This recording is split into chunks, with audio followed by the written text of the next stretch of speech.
Robert Calvert was a friend of mine. He lived in Ramsgate. We used to hang out together. We used to go out getting stoned and drunk and taking LSD and all sorts like that, staying up all night and keeping the neighbours awake. Yeah, so I was always into sort of the noir sort of mythologies and stuff, and still am. I bought that one in 1973. It was new then. It was the year my dad died, and I thought I'll treat myself to a saxophone. So I went to a music shop in the West End where I acquainted myself with a couple of people that worked there. Said I wanted a good saxophone, and they said, "Oh, you want the Selma Mark 6?" So I said, "Yeah, that's the one for me, thanks." So I bought one, and I've been playing it ever since. That was in 1973, and it's a classic model. It's probably worth about $5,000, that saxophone, although it looks like a piece of crap. I haven't looked after it. When I bought it, I thought, oh, I'd like to make it really spacey, so I painted it. I painted flames coming out of the bell and painted magic mushrooms all over it, stuff like that, all psychedelic stuff. So it was really quite unique. You didn't see anything like that around at that time. I think, first of all, because HRH Prog's a wonderful thing because of the fan base that we've got. We speak to our audiences, we speak to the people that come and see us, and they give us ideas of bands that they may have liked in the past that they'd love to see again, or bands that maybe resurrect an old career, bands that you wouldn't expect to see. And I gave Colosseum as an example. I think that's a fantastic thing that people still remember those bands from years gone by. Uriah Heep are playing this weekend, and Gong, and they've been around for decades. And they're fantastic bands, they're wonderful bands. But these are bands that people want to see, and we hear that. So when we talk to people and they tell us what we want. The great thing about Hard Rock Hell Radio is that we have DJs of lots of different genres, and that can be rock and metal, but we do have DJs that play psychedelia, that play space rock and that kind of thing. So there are now new emerging bands, there are new emerging scenes. So there are bands that are, I guess, more psych-inflected, but there are plenty more bands that we can introduce as well, and we have an audience that will want to be introduced to new bands. They don't just want to hear the bands that they like from before, they like to have new experiences, and we can do that. We can do that. Are you guys ready? I said, are you ready?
It went really well. Yeah, had a great time. Yeah, it was. I don't think a lot of people knew about us beforehand, so it was fun convincing everyone and having different balconies for it. It was fun to shift levels and yeah, it was good. Yeah. So have you had a busy 6 months? What have you been up to? We did 20 festivals this last summer, so quite busy. We did that. We did 2 long tours before that to support the album, and now we've had a month off. Which is the longest time we've had off for something over a year. So yeah, that was good. And we've just been writing, and now we're on tour. Well, this was our second Hard Rock Hell Prog. We were yesterday in Sheffield, and then we're going to be starting our tour with Opeth. So that's basically what's going on. So what are you doing at a prog festival? How did band like yourself? I don't know. We're kind of prog, in a way. We're, it's a lot of. It doesn't it's complicated music to play. It's a lot of different kind of time signatures and a lot of different kind of feels and that kind of stuff. So in some sense, I think we have a prog element in us for sure. I'm not we have proggier songs that we play tonight than the ones that we play tonight. But yeah, I don't know. I think it's also good to play a festival which is like playing a metal festival but being a rock band. Having that kind of having that different kind of twist on things. I think it's refreshing for people. Well, at HRH Prog, I would recommend 2 bands. There are 2 bands that are up and coming. One is a band from Cambridge, and they're called Psychic Lemon. And they're definitely a space rock band, but they have a lot of Can sort of influence, some of that old krautrock sort of influences in there. They rehearse around the corner from where Syd Barrett used to live. They have a big love of music, and they want to get their music out there. So, and they're playing Prog 9, which is great. And I'm really excited that we've got the Space Lords on the bill. They're a trio from Germany, and they are absolutely outstanding. And I'm not sure whether or not they're well known around the prog community or the HRH prog community, but I'm really looking forward to having them out there at the front and having people see what they can do, because they're an exceptional band. So So if there's any recommendations for a brand new band who was deciding to go on the prog spectrum, what could you say to them? I can think of a couple. There's some very interesting record labels right now. There's a label called El Paraíso. So they have some bands. Their most well-known band is a band called Causa Sui, and they play space rock, but they have some jazz elements to it as well, some electronic elements, and they're well worth seeking out. But they run, Causa Sui run the record label too, so there are bands on there, there's Futura Paco and Psychomagia, who sound very much like 70s prog, but with some of those jazz inflections in there too. But I think the biggest band I could recommend right now is a band called Ecstatic Vision from America. They're currently touring the UK, and I'd love to see them on a Hard Rock Hell bill.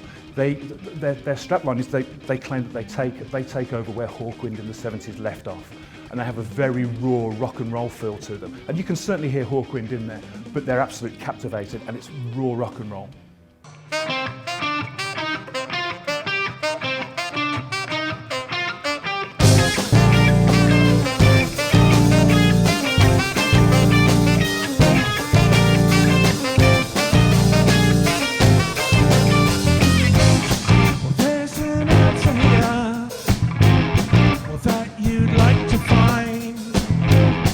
Doesn't really matter though what you have in mind, and even if the question's wrong, the answer still remains the same.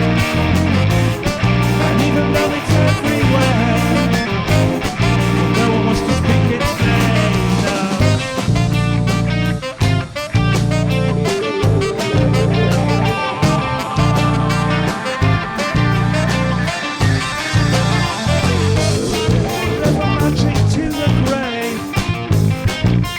Paralyzed by fear, but if you look up in the sky, you'll see your second sun appear. Rejoice, I'm there, at last, I'm free.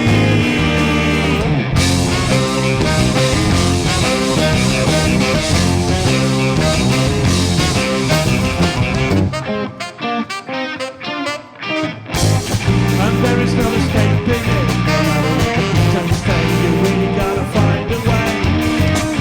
And sometimes I can hold it in my hand to really have a word for it, but then it slips away, it simply goes there. Rejoice, I'm there, at last, I'm free.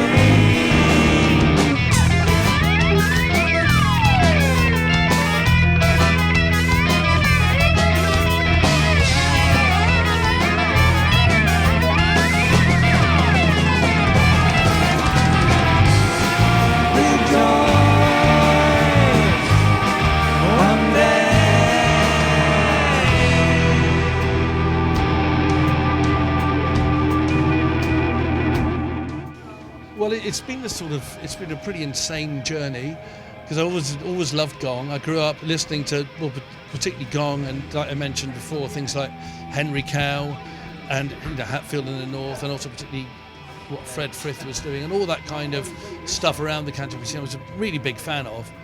And so to end up here without really trying, just to be sort of play this kind of quite bent music, to end up in Gong felt like both a surprise and inevitable, really, I guess. You know, so the best way I can put it. And I mean, it certainly wasn't something any of us sort of expected to be doing, carrying it on. It was very much what David wanted, and we thought, well, we better do this tour, because we just put a new record out, and David was very ill. This was a few years back, you know, with David. David was very ill.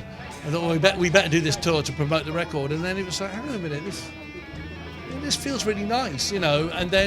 And we were doing some of our stuff on there, and then we thought, well, let's see how it is if we do an album. Now we've started recording, and actually most of, I'd say 80% of what we play, and certainly what we'll be doing tonight, is stuff that we've done in the last few years, you know. I think it's part of the same idea in a way. I mean, it's not that we're purposely trying to carry on what David Allen was doing in any way, or Steve Village, but obviously we love that music and we are influenced by stuff we know. But we've never considered that we're trying to be in any way regressive, and everything we do is totally what us as 5 musicians come up with in the rehearsal room. And it's a totally inspiring thing to us, and it seems to be working with the audiences as well. So. Yeah, no, it's funny actually because, you know, on the one sense, if I think of just sort of trajectory of just writing tunes, then being part of Gong, just as part of the personal arc, seems part of this arc of what I was doing. But then Gong was a big inspiration in what I was doing when I was like 17 or 18 anyway. And if anything, now legitimately being in Gong has allowed us to, me to sort of just be more blatant about the Gong influence that was there. I'll always be a little bit guarded and sometimes come up with stuff and think, yeah, it sounds a bit too much like Gong, but I don't have to think that now, you know, so.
Thank you so much.